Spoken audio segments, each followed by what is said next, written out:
Selamat datang di channel kami, jangan lupa like dan subscribe channel di bawah ini.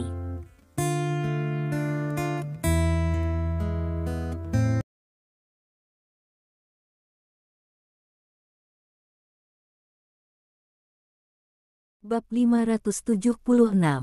Kemajuan hal-hal berjalan lancar melampaui harapan Stephen Lin. Stephen Lin berpikir bahwa dia harus menemukan seseorang yang menjual mutu tukau, tetapi mereka menempatkan mutu tukau langsung di rumah lelang, maka dia hanya perlu berpartisipasi dalam pelelangan dan melihat siapa yang mengambil mutu tukau, maka dia mungkin dapat menemukan buahnya. Orang yang terorganisir. Atau, dia juga bisa memotret sendiri Mutuainia cordata, dan orang-orang dari organisasi buah akan berinisiatif untuk menemukannya. Stephen Lin berbagi pemikirannya dengan semua orang. Saya rasa lebih aman bagi Anda untuk memotret Mutuainia cordata. Dalam hal ini, orang-orang dari toko HSBC akan mengirimkan barang langsung kepada Anda. Anda hanya perlu menunggu dan melihat. Jika orang lain mengambil gambar, kami harus saling mengikuti. Jika ada kesalahan, orang tersesat, maka kita sibuk bekerja sia-sia. Mahou memberikan pendapatnya. Saya juga berpikir itu aman, kata Wu Xingsu. Ya, Stephen Lin mengangguk. Dia berinisiatif untuk mengambil gambar, jadi dia memang bisa memiliki lebih banyak inisiatif, dan tidak mudah untuk masalah muncul. Kapten, apakah Anda perlu menukar emas terlebih dahulu? Bai He bertanya. Tidak perlu, emasku sudah cukup, kata Stephen Lin. Mutuainia cordata adalah barang langka. Umumnya harga transaksi akan relatif tinggi. Saya memperkirakan jaminan minimum membutuhkan lebih dari 100 emas, itu bukan jumlah yang sedikit. Kata pria kurus. Jangan khawatir, dia punya uang. Omong-omong, apakah Anda memiliki petunjuk tentang rumput 7 dewa yang saya minta untuk Anda tanyakan? Mahou bertanya. Sungguh, rumput 7 dewa juga akan muncul di pelelangan kali ini, dan jumlahnya banyak. Kata pria kurus itu. Besar Bach. Mahou berkata dengan senyum di wajahnya, apakah kamu yakin? Ya, toko HSBC telah mengumumkan semua barang lelang kali ini. Ngomong-ngomong, dokter, kamu tahu tentang ini? Apa acara utamanya? Pria kurus itu bertanya dengan misterius. Apa? Tanya dokter Ma. Mata hantu neter, kata pria kurus itu. Mata hantu neter, apa itu? Kenapa agak seram mendengar namanya? Kata dokter Ma dengan heran. Mata hantu-hantu adalah mata hantu. Pria kurus itu menjelaskan. Mata hantu di bawah. Dokter Ma menatap pria kurus itu dengan kaget dan berkata, seseorang memiliki mata hantu-hantu. Bukankah hantu-hantu itu salah satu dari 10 makhluk paling kuat di medan perang ekstrateritorial? Bagaimana bisa seseorang mencongkelnya? Keluar matanya. Kamu tidak tahu ini kan? Mata hantu ini ditemukan oleh seorang penjelajah. Itu di daerah yang belum berkembang. Pria itu beruntung dan jatuh ke dalam gua. Akibatnya, ada mata hantu di dalam gua. Aku mengeluarkan Nether Ghost Eyes. Kata pria kurus itu. Ada yang seperti ini, dokter. Ma terdiam setelah mendengarkan penjelasan pihak lain. Kalian pasti tahu bahwa hantu-hantu adalah salah satu dari 10 makhluk terkuat di medan perang ekstrateritorial. Mirip dengan primata. Karena kecepatannya yang sangat cepat, ia datang dan pergi tanpa jejak, sehingga dijuluki dengan sebutan hantu-hantu. Tidak banyak laporan penampakan hantu-hantu, tapi hantu-hantu sering menyerang beberapa penjelajah dan bahkan makhluk lain di daerah yang sangat berbahaya. Semua orang mati akan memiliki jejak kaki panjang yang ditinggalkan oleh hantu-hantu. Ini adalah tempat paling ajaib di medan perang ekstrateritorial. Di sini, selama kamu menjelajah, tidak peduli seberapa kuat kamu kemungkinan besar akan mendapatkan petualangan, kata pria kurus itu sambil tersenyum. Itulah mengapa begitu banyak orang datang ke tempat ini satu demi satu. Selama bertahun-tahun, cukup banyak orang yang meninggal di sini, tetapi jumlah orang yang datang ke sini masih meningkat, kata Stephen Lin dengan emosi. Apakah kamu pernah ke sini sebelumnya? Pria kurus itu bertanya dengan rasa ingin tahu. Dia murid sang tiran, kata dokter. Ma di sampingnya. Murid tiran itu. Pria kurus itu melangkah mundur tiba-tiba, bersandar ke dinding di belakangnya dan berkata, ini, bagaimana ini bisa terjadi? Mengapa murid tiran itu ada di sini? Bukankah wilayah tiran itu di daerah yang sangat berbahaya? Petik 2. Saya telah jauh dari medan perang di luar wilayah untuk sementara waktu. Kali ini saya kembali untuk melakukan sesuatu, dan itu tidak ada hubungannya dengan tuan saya, kata Stephen Lin. Oh, pria kurus itu menatap Stephen Lin dengan curiga, seolah dia tidak percaya. Sepertinya kamu takut pada tiran. Bukankah wilayahnya sangat jauh dari sini? Tanya Maho. Siapa yang tidak takut dengan tiran? Orang itu membunuh seperti mati rasa, dan dia memiliki sekelompok orang mesum. Dia menempati area yang luas di area yang sangat berbahaya. Siapapun yang masuk tanpa izin hanya akan menemui jalan buntu. Untuk mengatakan derajatnya horor, saya pikir tiran dapat digolongkan di antara 10 makhluk kuat teratas di medan perang ekstrateritorial, pria kurus itu berkata dengan gugup. Tidak terlalu menakutkan, orang tuanya sebenarnya cukup baik. Stephen Lin dengan cepat membela diri ketika dia mendengar pria kurus itu menggambarkan dirinya seperti ini. Itu mungkin untukmu, dia tidak baik kepada orang lain. Tambang tanah jarang diproduksi di situs yang dikendalikan oleh tiran. Dapat dikatakan sebagai sumber daya teratas di pulau ini. Banyak orang menatap situsnya. Tetapi hanya sedikit orang yang berani melakukannya, karena tiran itu sangat kejam. Kata pria kurus itu. Itu semua rumor yang disebarkan oleh orang lain. Kata Stephen Lin. Ngomong-ngomong, aku pernah mendengar orang mengatakan kebrutalan para tiran. Kamu muridnya, jadi bukankah kamu sama dengannya? Tanya pria kurus itu. Bahkan jika aku seperti dia, aku tidak bisa melakukan apapun padamu di toko ini, kan? 3 pembangkit tenaga listrik yang mengendalikan pasar gelap yang rakus tidak memberi perintah, dan semua toko menerima perlindungan mereka. Stephen Lin bertanya dengan jalan senyum. Itu benar. Pria kurus itu mengangguk, lalu duduk dan berkata, Dokter. Ma, sejujurnya, lelang ini mungkin merupakan masalah besar. Apa masalahnya? Ma Ho bertanya.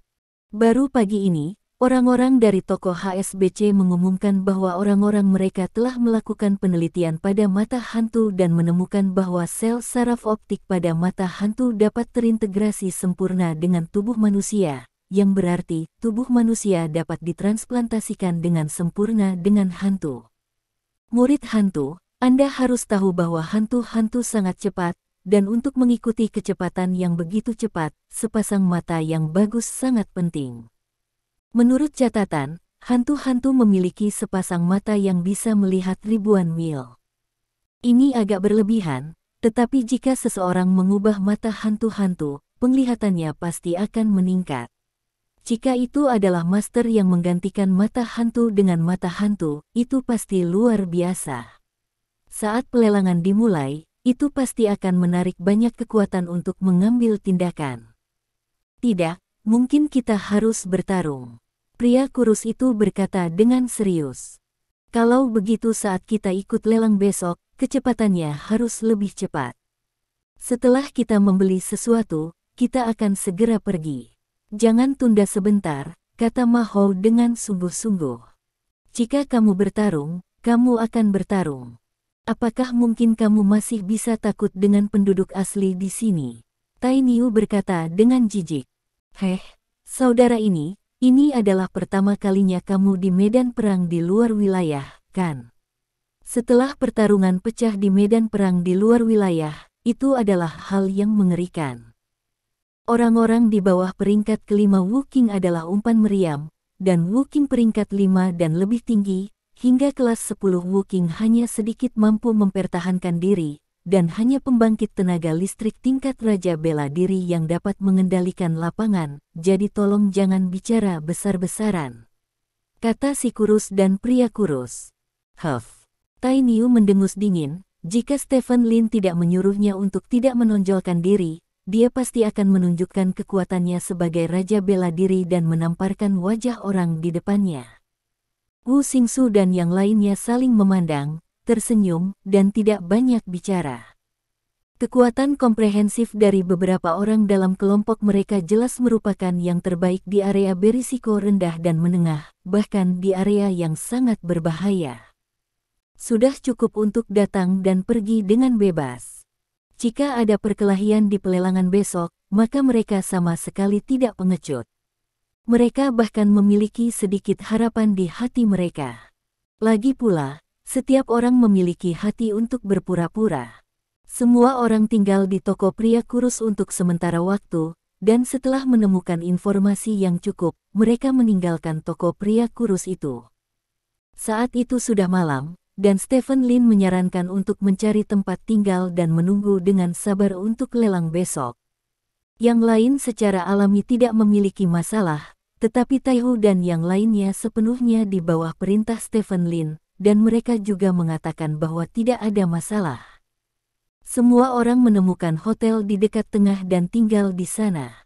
Tarif kamarnya sangat mahal, 1 emas per malam, yaitu 1 juta per malam, yang diperkirakan sebagai hotel terbaik di dunia luar.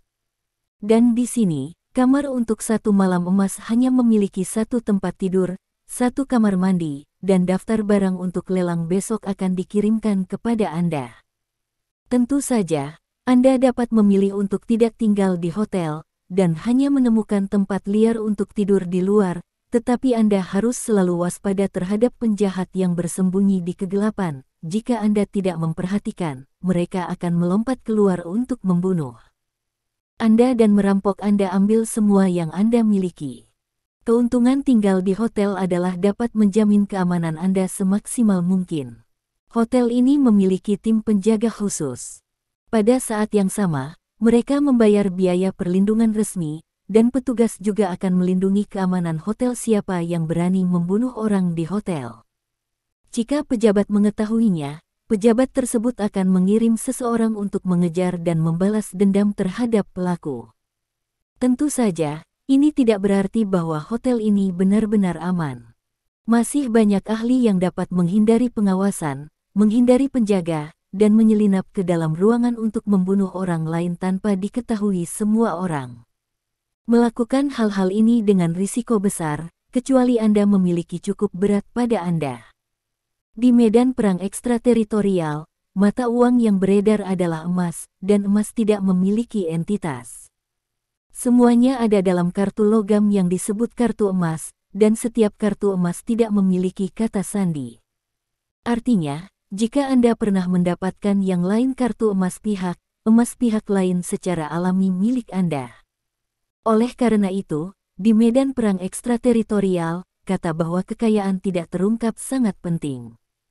Begitu orang tahu bahwa Anda kaya, bahkan jika Anda tinggal di hotel, itu sangat berbahaya. Stephen Lin membuka total 3 kamar untuknya dan seluruh klan naga. Adapun Taihu dan yang lainnya, mereka akan berjaga di pintu sepanjang malam tanpa tidur. Maho secara alami terbagi dengan Stephen Lin, karena Stephen Lin telah berjanji kepada Maho untuk memastikan keselamatannya, dan di lapangan di luar wilayah, apa yang bisa lebih aman daripada tidur di samping seorang tiran. Bab 577, semua orang tinggal di kediaman malam ini, jangan lari-lari. Pelelangan akan dilakukan besok siang, tidak ada yang bisa membuat masalah bagiku dari malam hingga siang besok, tahu. Stephen Lin memanggil Bai He dan yang lainnya, serius memperingatkan. Kami semua profesional, Kapten. Tai Niu menyeringai. Ayo kembali ke kamar masing-masing. Stephen Lin melambaikan tangannya, dan semua orang mundur, hanya menyisakan Maho. Stephen, jika seseorang menawar rumput 7 dewa bersamaku besok, kamu harus membantuku. Ketika aku kembali ke klan naga, aku akan menemukannya dan mengembalikan uangmu. Maho berkata kepada Stephen Lin dengan serius. Sebelum kami datang, kami tidak mengatakan bahwa kami ingin saya mengeluarkan uang untuk membantu Anda membeli rumput Kishen, kata Stephen Lin. Siapa yang tahu bahwa rumput 7 dewa juga telah dikirim ke pelelangan? Saya tahu nasib saya di sini kali ini untuk rumput 7 dewa. Kalau tidak saya tidak akan bisa datang ke tempat yang berbahaya seperti itu. Anda harus membantu. Aku tidak peduli apa, ada tolong aku, rumput 7 dewa harus menjadi milikku. Aku tahu kamu orang baik. Mahou memandang Stephen Lin dan memohon. Stephen Lin tersenyum, berbaring di tempat tidur, meletakkan tangannya di bawah kepalanya, menyilangkan kakinya dan berkata, bukan tidak mungkin membelinya untukmu, tapi aku punya syarat. Petik 2. Kamu bisa mengatakan syarat apapun, selama saya bisa. Jika saya bisa melakukannya, saya pasti akan melakukannya. Kata Mahou serius. Beri aku beberapa setelah membeli rumput 7 dewa, kata Stephen Lin. Kamu juga menginginkan rumput 7 dewa. Mahou memandang Stephen Lin dengan heran dan bertanya, untuk apa kamu menginginkan benda itu? Tentu saja aku punya kegunaan, aku tidak ingin banyak, beri aku 10/1 bagiannya baik-baik saja, tetapi Anda tidak dapat memberitahu siapapun tentang ini, bagaimana dengan ini? Stephen Lin bertanya, beri kamu 1/10. Tidak banyak, aku mengerti. Kamu juga menguasai formula obat rahasia Senong, kan? Karena formula obat rahasia Senong telah kamu ambil, kata Mahou bersemangat. Stephen Lin tersenyum dan berkata, kamu tidak peduli apakah aku menguasainya atau tidak, itu tidak berarti banyak, aku hanya membutuhkan 1/10 dari kumpulan rumput Kishen ini, kamu setuju atau tidak? Jika kamu tidak setuju, saya akan membelinya sendiri. Saya juga memutuskan untuk membeli Kishen Chao untuk Anda karena Anda memberi saya Muxiglosia. Petik 2. Tidak apa-apa. Mahou setuju tanpa banyak ragu, karena seperti yang dikatakan Stephen Lin, bahkan jika dia ingin membeli semuanya sendiri, Mahou tidak ada hubungannya. Sekarang dia bersedia memberinya 9/10, yang sudah banyak wajah. Namun, ketika Anda melaporkannya, Anda harus memberikannya kepada saya dengan harga 10 kali lipat. Stephen Lin melanjutkan. Apa? 10 kali? Kamu singa, kata Mahou bersemangat. Saya datang ke medan perang ekstrateritorial. Belum lagi bahayanya, saya juga menghabiskan banyak uang. Saya harus mencari tempat untuk mengembalikan uang saya, kata Stephen Lin. Tapi itu tidak 10 kali lipat, kan? Kata Mahou, saya tidak memerlukan biaya penampilan untuk penampilan saya. Stephen Lin bertanya, biaya penampilan, bukankah kamu datang ke sini untuk dirimu sendiri? Mahou berkata tanpa berkata-kata. Katakan saja apakah kamu memberikannya atau tidak, kata Stephen Lin. Ini, 10 kali terlalu banyak, dan Bai He dan yang lainnya juga menonton. Meskipun mereka tidak akan memukulku dan melaporkan hal semacam ini, 10 kali tidak akan terlihat bagus. Yah, 5 kali, aku akan mencarinya 5 kali. Ganti rugi, kata Mahou. Tidak apa-apa. Stephen Lin tersenyum dan mengangguk. Benar-benar aneh, kamu punya banyak uang, kamu peduli dengan uang ini. Mahou berkata dengan sedikit tidak puas. Tidak memanfaatkannya adalah bajingan, bukan? Kata Stephen Lin. Ini tidak cocok dengan statusmu sebagai Raja Naga, kata Mahou. Bahkan jika aku menjadi Raja Naga di masa depan, aku masih seperti ini, aku tidak bisa mengubahnya, dan aku tidak akan mengubahnya. Stephen Lin mengangkat bahu. Melihat Stephen Lin berbaring di tempat tidur, Mahou menemukan bahwa Stephen Lin ini benar-benar berbeda dari Raja Naga lain yang pernah dilihatnya, tetapi itu membuatnya tampak lebih nyata. Markis Ma duduk di seberang Stephen Lin dan memulai percakapan dengan Stephen Lin. Sementara itu, di ruangan lain, Tai Niu, apakah kamu benar-benar ingin menyia-nyiakan kesempatan besar ini di malam hari? Wu Xingsu duduk di seberang Tai Niu dan berkata dengan mata menyipit. Xingsu, apakah kamu punya ide? Tai Niu menatap Wu Xingsu dengan mata bersinar. Tidak ada aturan di sini. Selama kamu tidak melakukan apapun dengan toko, bahkan manajer tidak akan ikut campur. Ini adalah harta karun bagi kami, dan ini adalah harta karun memberi dan menerima. Kami telah dilatih oleh organisasi selama beberapa dekade. Sejujurnya, beberapa ini dalam 10 tahun, apa yang telah kami peroleh selain kemampuan kami. Anda dan saya tinggal di apartemen yang dikeluarkan oleh organisasi, dan kami hanya mendapatkan gaji beberapa ratus ribu yuan sebulan. Kami bahkan tidak mampu membeli mobil yang lebih baik. Jika Anda memiliki kesempatan ini kali ini, hanya meraih kekayaan akan cukup untuk seumur hidup. Kata Wu Xingsu dengan suara tertekan. Lalu tunggu apa lagi? Ayo berburu, ajak Tai Niu. Namun, pria itu Stephen Lin secara khusus mengatakan kepada kami untuk tidak membiarkan kami pergi ke jalan. Kami harus keluar sekarang, kami hanya bisa keluar dengan tenang, dan kami tidak bisa memberitahu siapapun tentang ini rahasia untuk keduanya. Kami, kata Wu Xingsu. Tentu, tidak masalah, ayo keluar dengan tenang. Tai Niu mengangguk. Wu Xingsu mengangguk sambil tersenyum, lalu diam-diam pergi bersama Tai Niu. Untuk Taihu dan yang lainnya di pintu, mereka tidak merasakan kepergian dua pembangkit tenaga listrik tingkat raja bela diri. Wu Xingsu dan Tai Niu datang ke jalan seperti ini. Ada orang di jalan, ada orang yang jual beli barang, dan ada turis dengan pendamping. Lihat, orang-orang yang berjalan di jalan ini adalah mangsa kita, kata Wu Xingsu. Tai Niu mengangguk, lalu berkata, tidak ada hukum tentang ini, dan kita tidak melanggar hukum dengan merampok orang lain di sini, kan? Tentu saja, pikirkanlah. Kartu itu tidak memiliki kata sandi, dan tidak ada yang disebut hukum di daerah manapun. Ini adalah utopia nyata, dan dunia nyata di mana yang lemah memakan yang lemah. Kami adalah yang kuat, dan orang-orang lemah ini adalah mangsa kami, kata Wu Xingsu. Bagus. Tai Niu menghela nafas lega, satu-satunya ketakutan di hatinya adalah melepaskannya. Keduanya berjalan di jalan seperti ini, mencari mangsanya. Meskipun mereka dapat menembak dengan santai di jalan, keduanya tidak bodoh. Sekali mereka melakukannya, itu berarti Anda juga dapat menjadi target orang lain. Oleh karena itu, hampir tidak ada yang akan menembak dengan santai di jalan.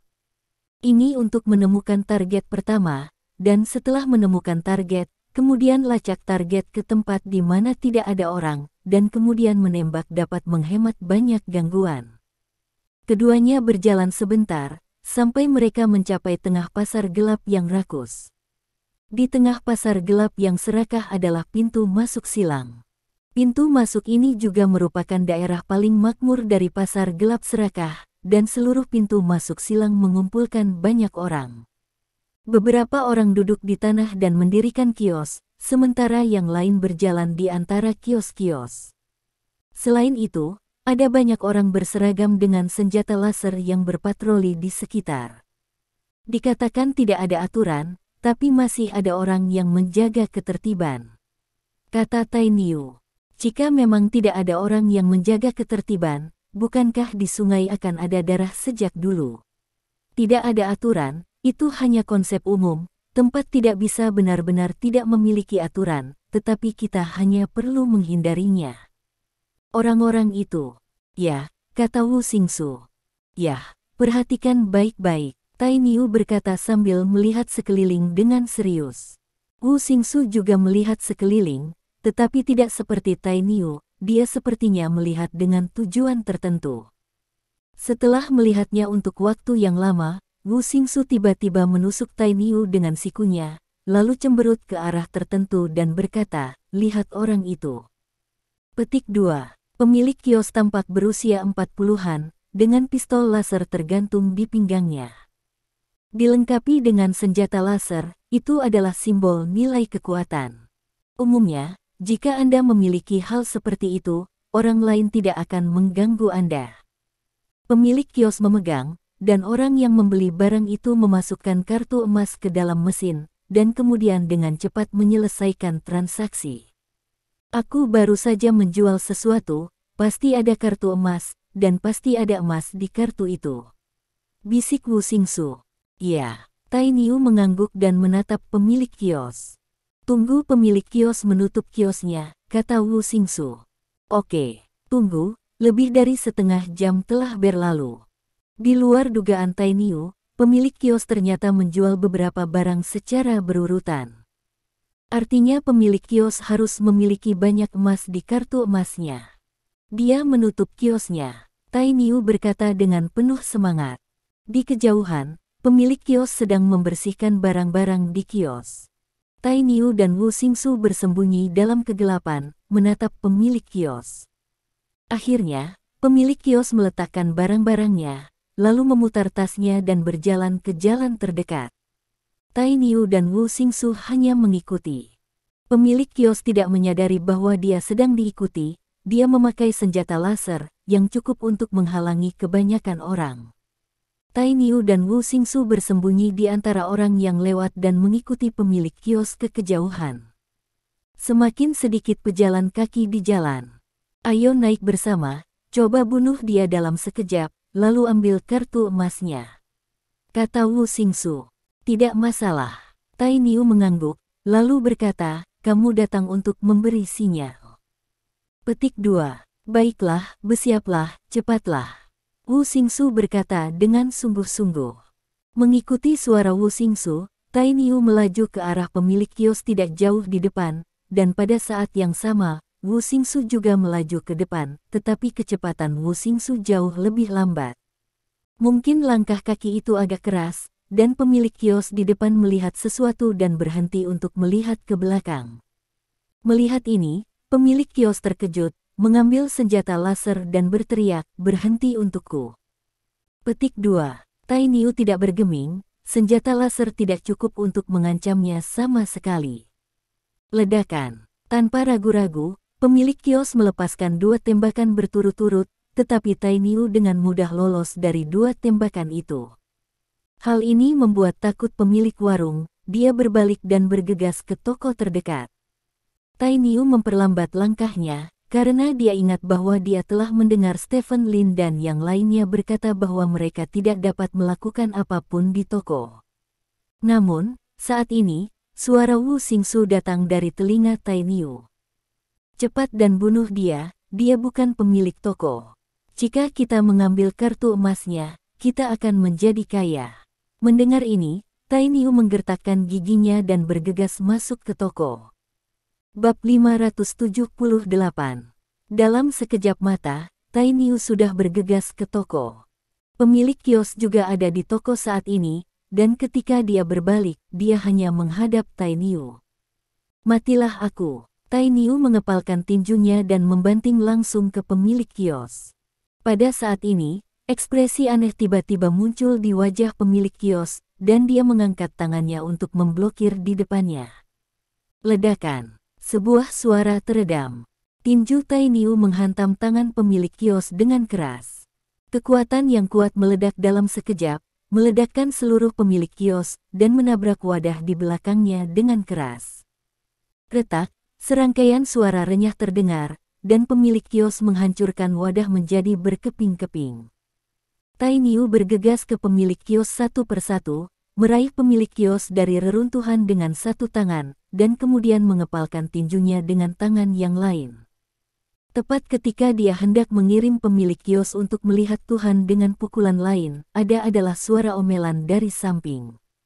Hentikan untukku, bajingan. Tai Niu tertegun sejenak dan melihat ke samping. Melihat ini, pupil Tai Niu sedikit menyusut. Ada beberapa orang berseragam berdiri di sekelilingnya, semuanya dengan senapan laser di tangan mereka. Sekilas, ada sekitar 7 atau 8 senapan laser sudah cukup untuk menimbulkan ancaman bagi Raja Wu Xingsu. Tai Niu berteriak dan melihat ke arah pintu. Dia berharap Wu Xingsu dapat membantunya mengalihkan perhatian orang-orang ini saat ini. Begitu perhatian orang-orang ini teralihkan, maka dengan kekuatan tingkat raja bela dirinya, membunuh orang-orang ini dalam hitungan detik adalah tidak masalah. Bahkan jika dia tidak membunuh orang-orang ini, dia cukup pergi dengan mudah dengan pemilik kios di tangannya. Namun, yang mengejutkan Tai Niu adalah Wu Xingsu. yang seharusnya berada di pintu, telah menghilang saat ini. Tai Niu terkejut, dan dia tidak pernah berpikir bahwa Wu Xingsu, yang memintanya keluar untuk merampok orang lain, akan menghilang. Kalian berani membuat masalah di toko HSBC kami, pengadilan kematian, bunuh orang ini untukku. Sosok seperti manajer berdiri tidak jauh, menunjuk ke banteng besi dan berteriak. Mengikuti perintah pria itu, para pria dengan senapan laser menarik pelatuk pada banteng besi pada waktu yang hampir bersamaan. Tai Niu menjadi pucat karena terkejut, buru-buru membuang pemilik kios di tangannya, dan kemudian bergegas ke samping. Namun, orang-orang di toko ini tidak akan membiarkan Tai Niu pergi begitu saja. Mereka hanya menembak Tai Niu, dan setiap peluru ditembakkan ke Tai Niu seolah-olah mereka tidak menginginkan uang. Meskipun Tai Niu tidak dibangunkan oleh kecepatan, tetapi dengan kekuatan Raja Bela Diri, kecepatannya sangat cepat, dia telah menghindari semua peluru dalam sekejap mata, dan kemudian datang ke pintu. Ada total 3 orang memegang senjata laser menghalangi jalannya di pintu. Tai Niu tidak peduli harus berkata apa kepada orang ini saat ini, dan langsung meninju orang-orang ini. Orang-orang ini hanyalah orang biasa, dan tentu saja mereka tidak bisa menjadi lawan dari Raja Wu yang kuat. Meskipun mereka semua memiliki senjata di tangan mereka, mereka tidak dapat melukai banteng besi sama sekali. Bang bang bang. Tinju dari pembangkit tenaga listrik tingkat Wuwang mendarat di orang-orang ini, dan mereka dengan mudah tersingkir. Pada saat yang sama, alarm keras terdengar pada saat ini. Iron Bull melewati ambang pintu dan kembali ke jalan. Tai Niu melihat sekeliling, dia tidak terbiasa dengan sekitarnya, dan dia hanya peduli mengikuti orang di sepanjang jalan, dan tidak memperhatikan posisinya saat ini, jadi dia hanya bisa bergegas ke satu arah dengan perasaan. Tidak lama setelah bergegas keluar, sekelompok pria menghalangi jalan Tai Niu. Tim pria dan kuda ini mengenakan seragam-seragam yang membuat Tai Niu takut adalah bahwa seragam orang-orang ini adalah seragam tim patroli di sini. Dengan kata lain, apa yang muncul di depan Tai Niu adalah patroli di sini. Setiap patroli memiliki senapan laser di tangan mereka. Total ada lebih dari selusin orang.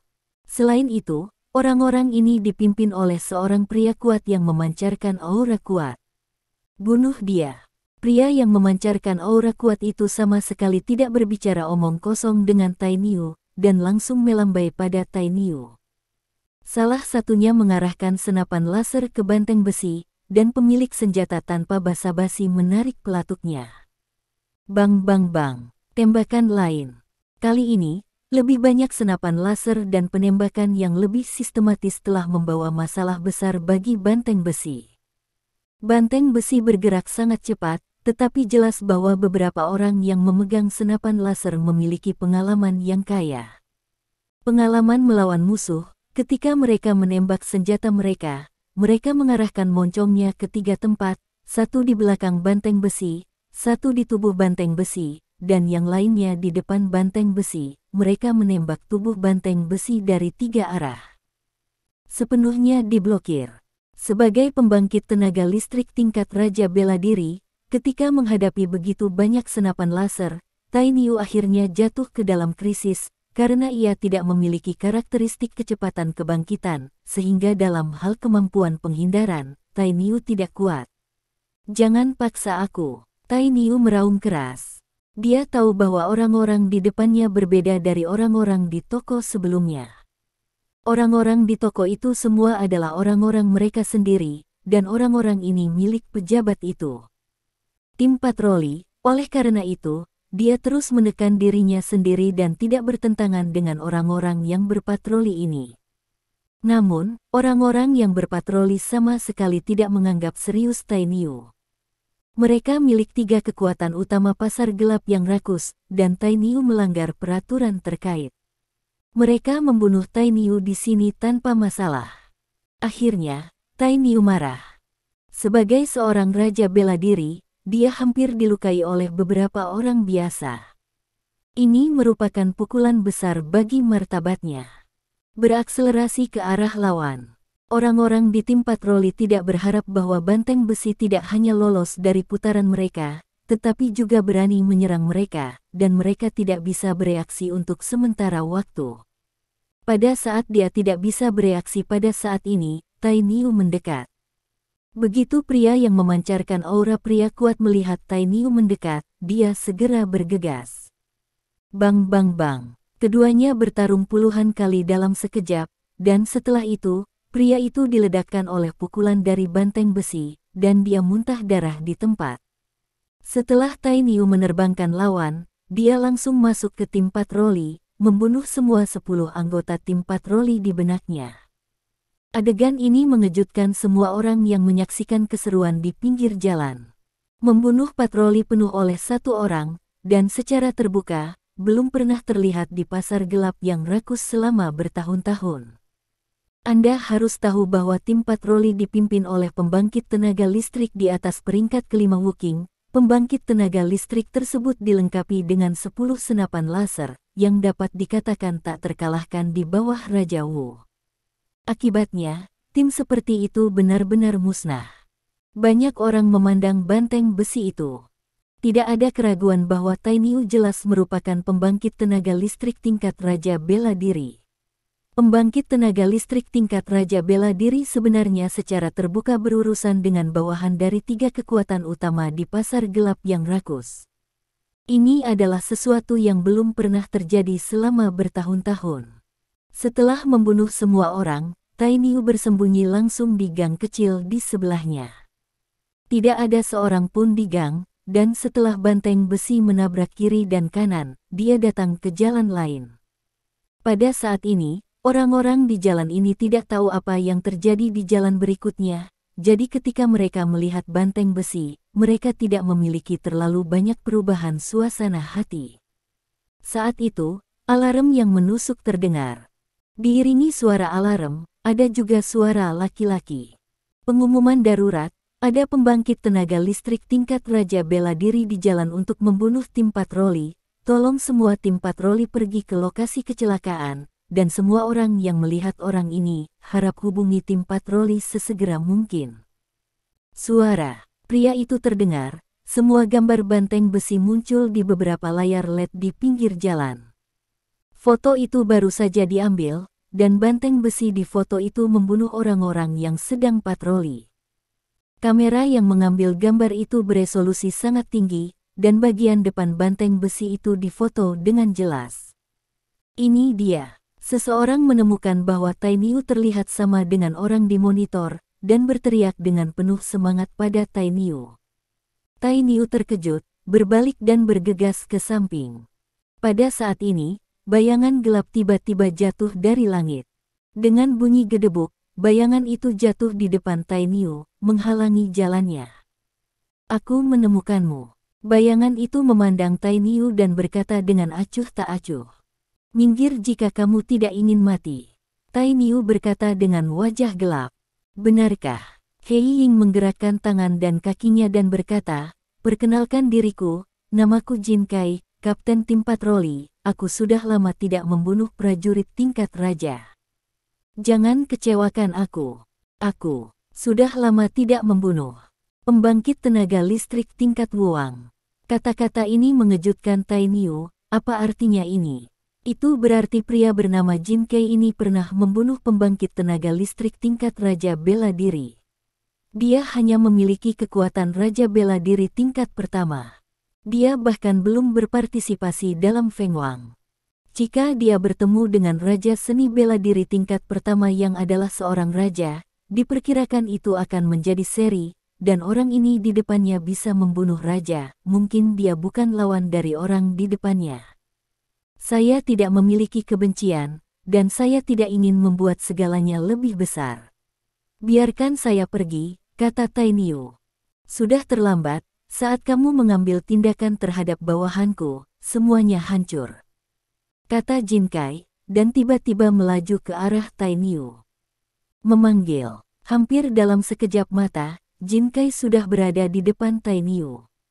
Terlalu cepat. Rambut Tai Niu berdiri di sekujur tubuhnya, kecepatan Jin Kai jauh di luar imajinasinya.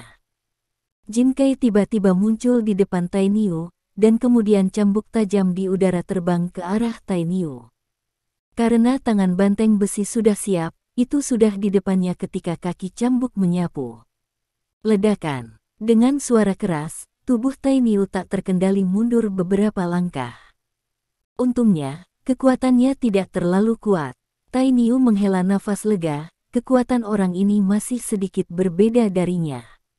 Tepat ketika ide Tai Niu pertama kali muncul, Jin Kai tiba-tiba menghilang di depannya. Tai Niu tertegun sejenak, dan tiba-tiba, aura berbahaya datang dari bawah Tai Niu. Tai Niu buru-buru melihat ke bawah dan melihat beberapa tinju datang ke dadanya dengan kekuatan yang menggelegar. Tai Niu menarik napas dalam-dalam dan menggunakan tubuh kakunya secara ekstrim.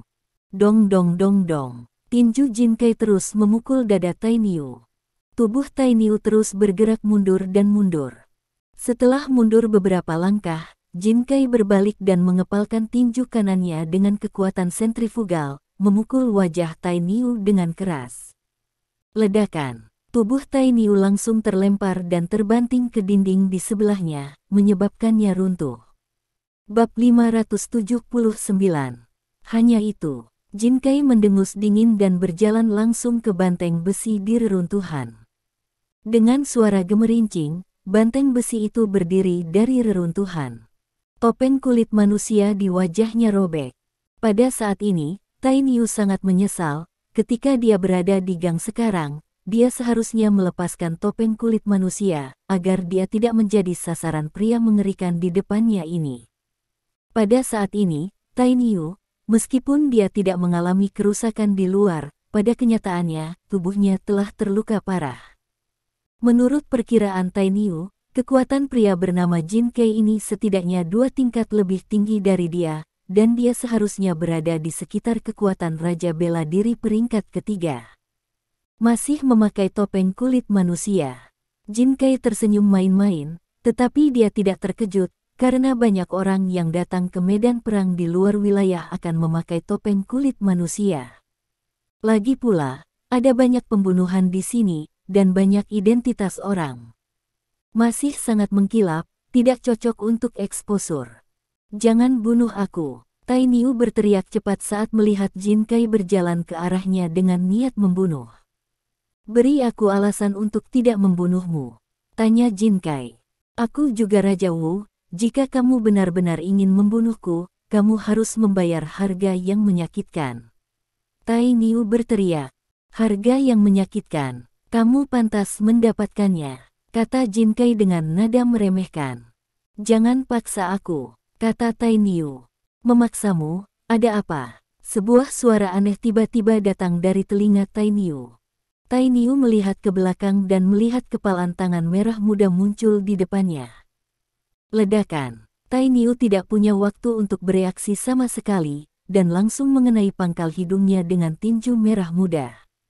Bahkan dengan perlindungan tubuh yang kaku, tulang hidung Tai Niu patah, dan Tai Niu terbang ke samping, menabrak dinding lagi. Ini mangsaku, pembunuh merah muda. Jin Kai mengerutkan kening dan tampak tidak puas. Hihi, biarkan aku membantumu di sini. Meskipun bosmu dan bosku berbeda, kita setengah rekan, bukan? Pemilik kepalan tangan merah muda itu berkata sambil tersenyum. Iron Bull berdiri dari reruntuhan lagi dan menatap pemilik kepalan tangan merah muda itu. Pemilik kepalan tangan merah muda adalah seorang wanita. Wanita itu sangat cantik, dengan wajah biji melon di bawah rambut merah mudanya, mata besar, hidung lurus, dan kulit putih. Dia adalah bule. Dia mengenakan celana ketat, tetapi celana ketat itu hanya menutupi posisi dada dan lengannya, tulang selangka, pinggang, dan sebagian besar pahanya terbuka, yang terlihat sangat menarik. Dari penampilannya saja, wanita ini terlihat seperti berusia 20-an, tetapi Tai Niu tahu bahwa seorang wanita berusia 20-an tidak akan pernah bisa mematahkan pangkal hidungnya dengan satu pukulan. Wanita ini setidaknya berusia 40 tahun, tetapi dia baik-baik saja. Terawat dan tidak terlihat tua. Pembangkit tenaga listrik tingkat Raja Bela Diri lainnya. Tai Niu berteriak tak berdaya di dalam hatinya. Wanita yang disebut Pink Assassin ini juga sangat kuat, dan pria ini tampaknya kurang provokatif daripada Jin Kai. Jika dia hanya menghadapi Jin Kai, maka Tai Niu merasa bahwa dia masih memiliki kemungkinan untuk melarikan diri, tetapi sekarang, menghadapi Jin Kai dan pembunuh merah muda, Tai Niu tahu bahwa sangat tidak mungkin baginya untuk melarikan diri. Jin Kai, hanya ada satu Raja Wu, siapapun yang membunuh mereka terlebih dahulu akan menjadi orangnya. Pembunuh merah muda itu berkata, dan menyerang Tai Niu dengan tawa aneh. Ini mangsaku, jangan coba-coba mengambilnya. Jin Kai meraung dan bergegas menuju banteng besi. Tiba-tiba, banteng besi menjadi mangsa dua orang pada saat yang sama, dan keduanya lebih kuat darinya. Tai Niu mengepalkan tangannya erat-erat, dan sebelum dia bisa berbicara, mereka berdua sudah datang kepadanya satu demi satu. Menghadapi dua pembangkit tenaga listrik yang melampaui dia, Tai Niu hanya bisa berjuang sampai mati untuk melihat apakah dia bisa menemukan sedikit kehidupan untuk dirinya sendiri. Namun, kenyataannya tidak diragukan lagi kejam. Di bawah serangan Pink Assassin dan Jin Kai, Tai Niu tidak memiliki cara untuk membentuk perlawanan yang efektif. Tubuhnya terus-menerus terkena serangan kedua orang itu. Pertahanannya luar biasa, aku takut dia sudah jatuh saat menghadapi serangan putaran pertama. Namun, situasi Tai Niu saat ini juga sangat buruk. Dia mengandalkan keterampilan pelatihan horizontalnya yang kuat untuk hampir tidak mempertahankannya. Namun, dalam menghadapi output konstan dari dua pembangkit tenaga listrik yang lebih kuat darinya, tubuhnya yang kaku akhirnya tidak mampu menanggung beban. Ledakan. Dengan suara teredam, luka robek muncul di dada Tai Niu. Ini secara paksa ditinju oleh kekuatan besar. Begitu luka itu muncul, tubuh yang kaku itu setara dengan patah. Serangan pembunuh merah muda dan Jin Rui menyerang lagi, banteng besi dipukul oleh mereka berdua pada saat yang sama, dan setelah memuntahkan seteguk darah, dia jatuh ke tanah dalam keterpurukan. Ini milikku. Jin Kai meraih leher Tai Niu dan mengambil Tai Niu mundur beberapa langkah untuk menjauhkan dirinya dari Pink Assassin. Bajingan. Pembunuh merah muda itu menghentakkan kakinya dengan kesal ketika dia melihat Tai Niu dibawa pergi oleh Jin Kai, tetapi tidak terus mengejar. Ini adalah akhir dari pelanggaran aturan pasar gelap yang serakah. Jin Kai meraih lehernya dan mengangkat banteng besi itu. Banteng besi dengan berat lebih dari 200 kg itu seperti bayi di tangan Jin Kai, tidak dapat melakukan tindakan perlawanan sama sekali. Jin Kai mengepalkan tinjunya dengan tangan yang lain dan mulai menyerang. Jangan bunuh aku, kalau tidak, kaptenku tidak akan membiarkanmu pergi.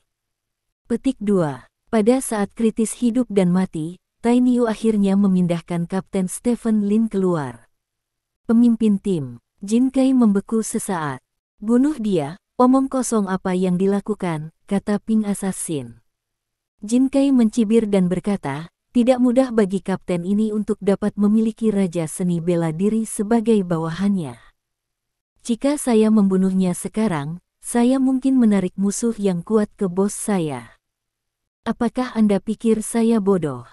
Bosmu adalah sosok yang dekat dengan God of War, apakah ada hal lain yang harus dia takuti?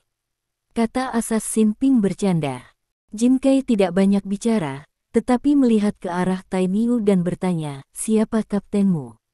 Kaptenku, dia adalah ahli super, Raja Bela Diri peringkat 9, selama kamu melepaskanku, masalah ini, aku tidak akan memberi tahu kaptenku.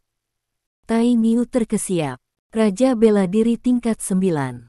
Murid Jin Kai sedikit menyusut, kekuatan ini mirip dengan bosnya. Jika pria di depannya benar-benar bawahan Raja Bela Diri peringkat 9, maka dia benar-benar tidak dapat membunuhnya di jalan, karena peringkat 9 manapun Raja Bela Diri di medan perang ekstrateritorial milik keberadaan atas, menyinggung Raja Bela Diri peringkat ke-9 berarti Anda tidak akan dapat bergerak 1 inci pun di medan perang di luar wilayah. Di mana kaptenmu? Kincait bertanya. Dia ada di Grand Hyatt Inn, kata Tai Niu. Kalau begitu aku harus menemuinya sebentar. Jin Kai tersenyum main-main, lalu berjalan ke arah penginapan Jun Yue sambil memegangi leher Tai Niu. Pembunuh merah muda tampaknya menganggap ini sangat menarik, dan mengikuti Jin Kai ke Grand Hyatt Inn. Pada saat yang sama, sepasang patroli yang menerima perintah juga datang ke sisi Jin Kai, dan setelah berkumpul di sebelah Jin Kai, mereka juga mengikuti Jin Kai ke Grand Hyatt Inn. Orang-orang ini membentuk tim perkasa yang terdiri dari puluhan orang, yang benar-benar menarik perhatian banyak orang. Pada saat ini, Stephen Lin tidak tahu apa yang terjadi. Ada kamar bangau putih antara tempat tinggalnya dan tempat tinggal Wu Xingsu dan yang lainnya, jadi dia tidak memperhatikan ketika Wu Xingsu dan Tai Niu meninggalkan penginapan.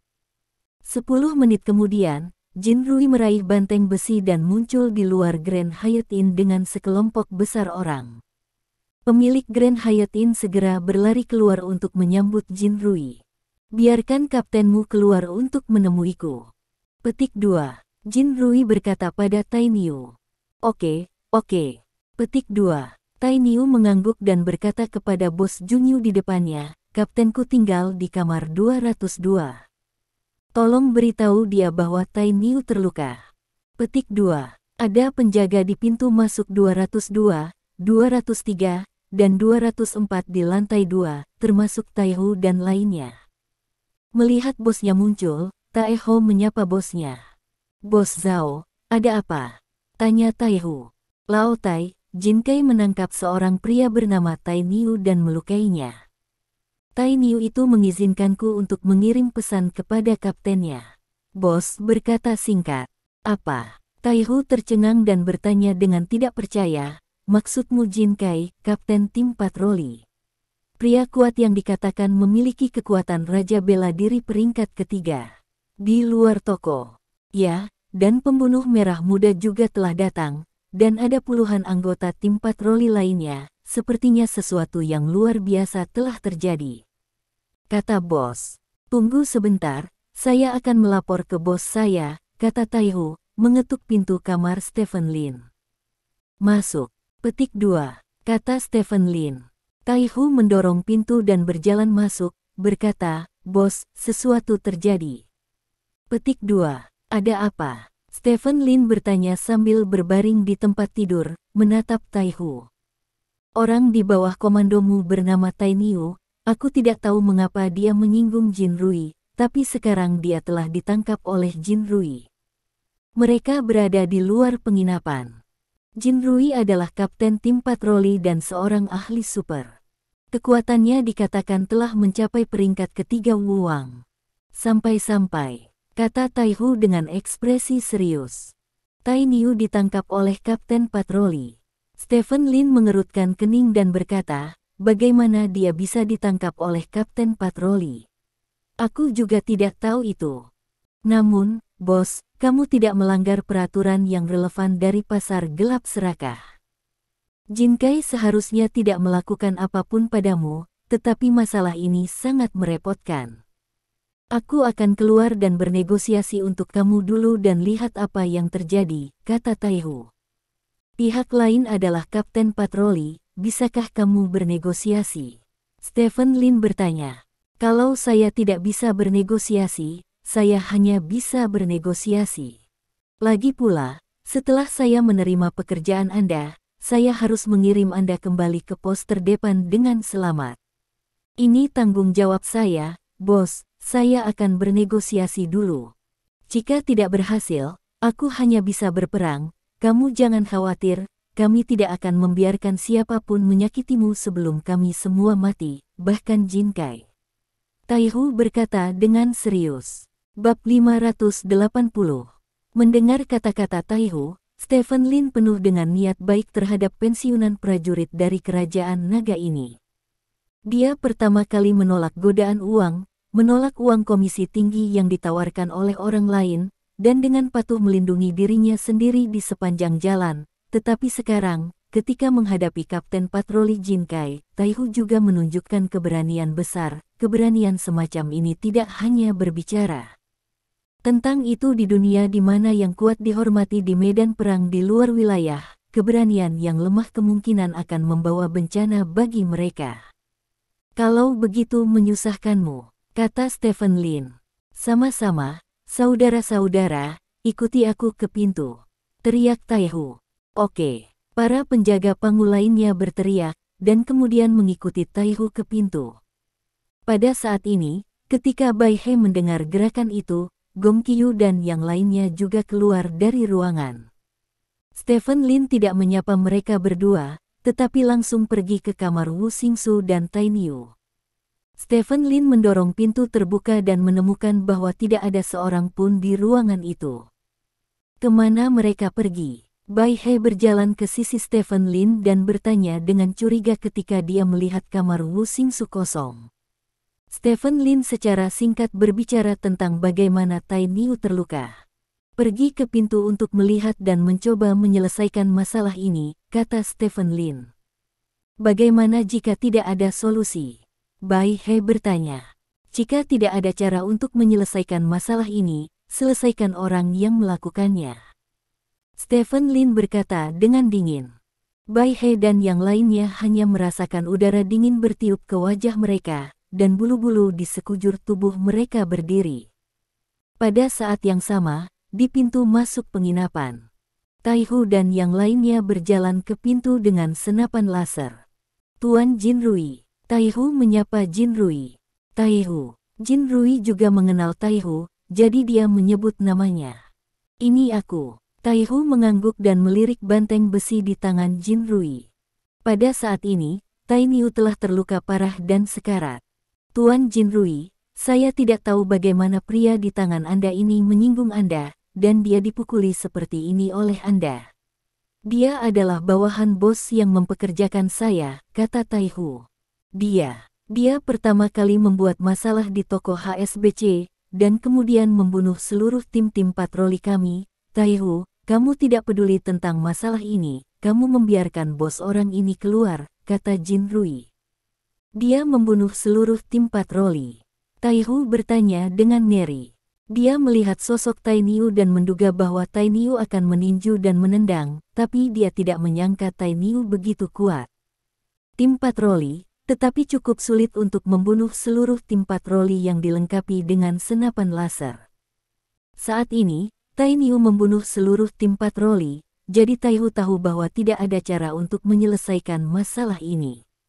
Tim patroli mewakili wajah ketiga pengontrol, dan tidak ada yang bisa aman setelah membunuh tim patroli.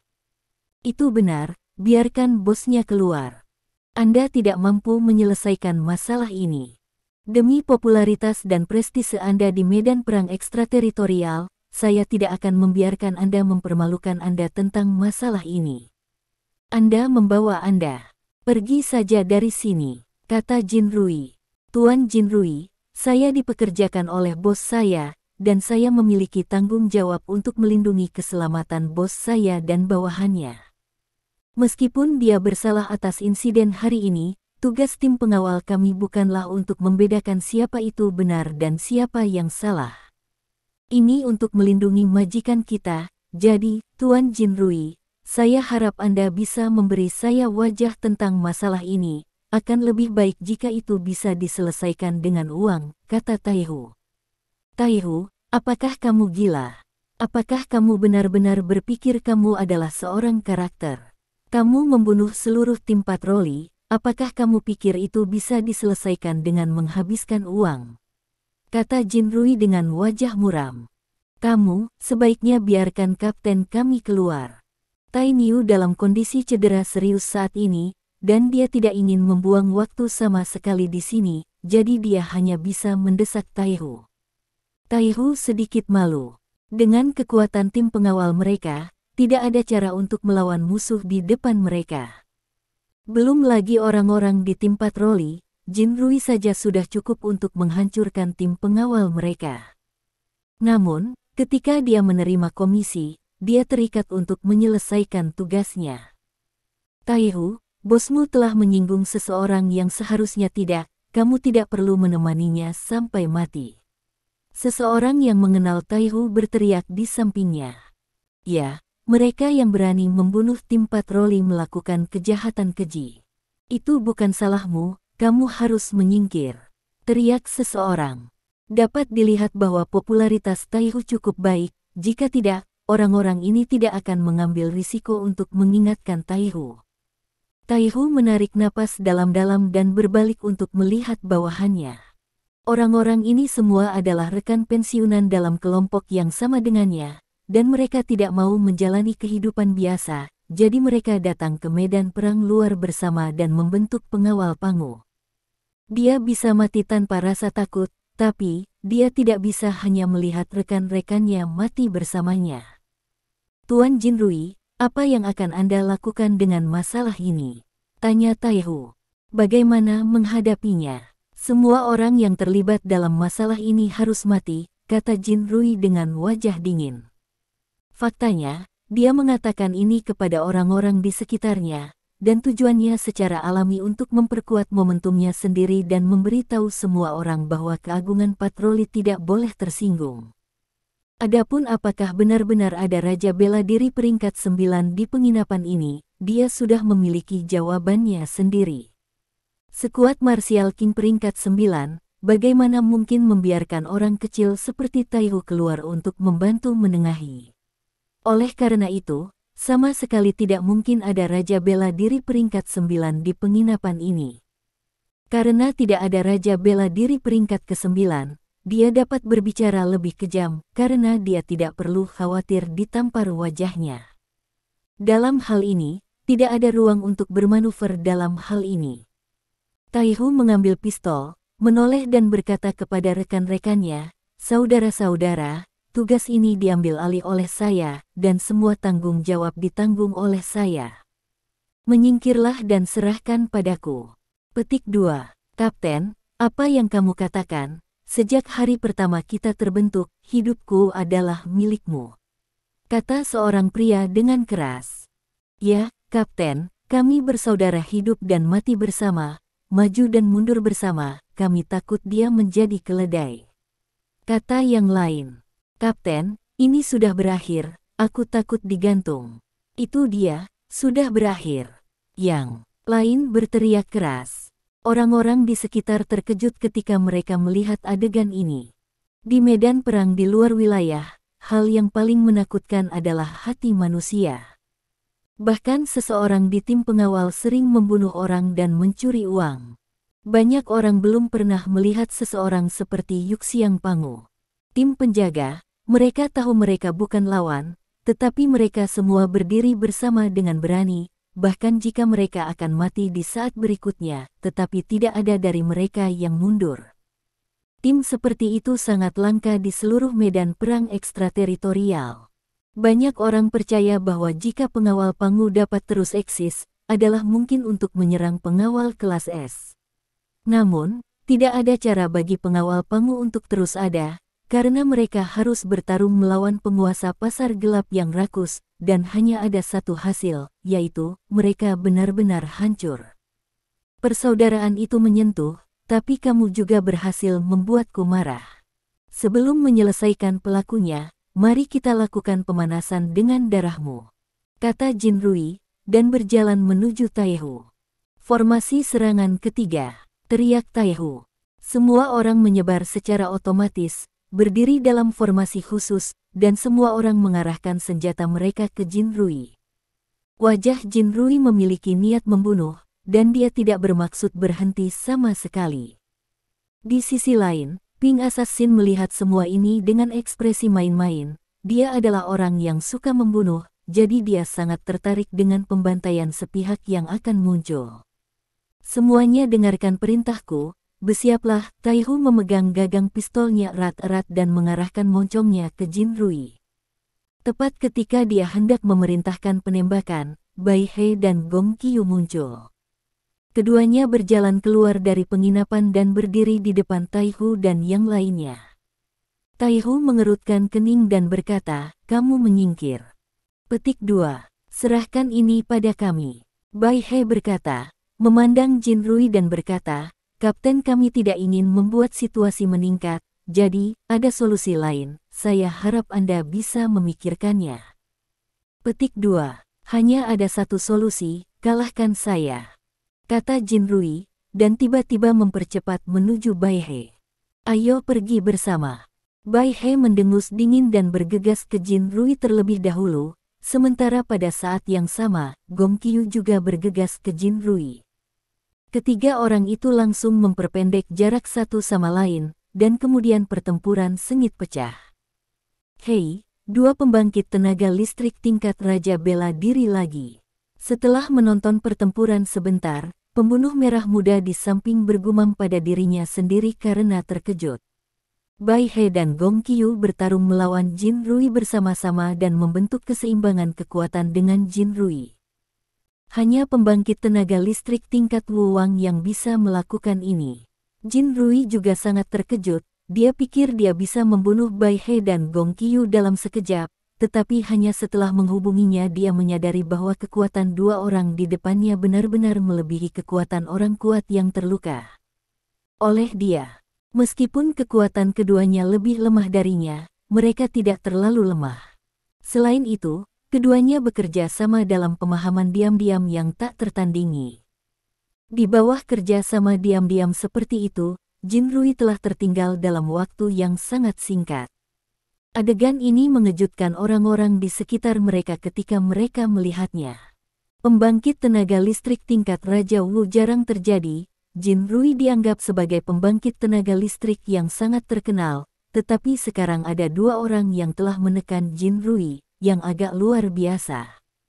Wajah-wajah kelompok Taihu bahkan memiliki ekspresi hantu di wajah mereka. Mereka tidak pernah berpikir bahwa orang-orang yang mereka lindungi sepanjang jalan akan menjadi ahli yang sangat kuat.